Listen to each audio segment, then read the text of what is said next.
সবথেকে বড় যেটা প্রবলেম আমি ফেস করেছি, আমি পিওর কপারের উপরে একদম সোনার জল ধরানো কাজটা করা স্টার্ট করেছিলাম।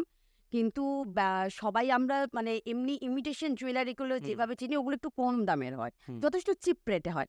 তখন মানুষ হচ্ছে এই জিনিসটাকে মেনে নিতে পারেনি।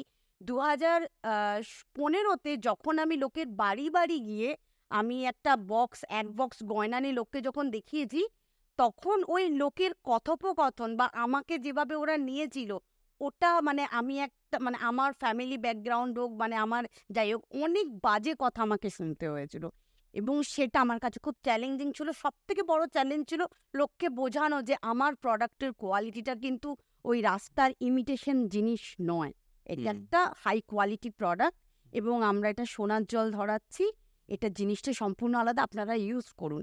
এবং এই জিনিসটা এই যে প্রত্যেকের বাড়ি, বাড়ি গিয়ে বা আমার কাছে সবথেকে যেটা বললাম না হুম, নাচের স্কুল কিছু দিদিমণিরা আছে। যেমন মুনকাদি মানে ঈশিতাদি, তারপরে মামুনিদি, তারপরে আরো মুমুদি, সুতনুকা পাল যিনি সবাই যে ম্যাডাম, হুম। ওনারা আমাকে খুব হেল্প করেছিলেন। ওনাদের নাচের স্কুলে গিয়ে, গিয়ে আমি জুয়েলারিগুলো সব মায়েদেরকে দেখিয়েছিলাম। তার থেকে মোটামুটি আমার আস্তে, আস্তে প্রচার হওয়ার।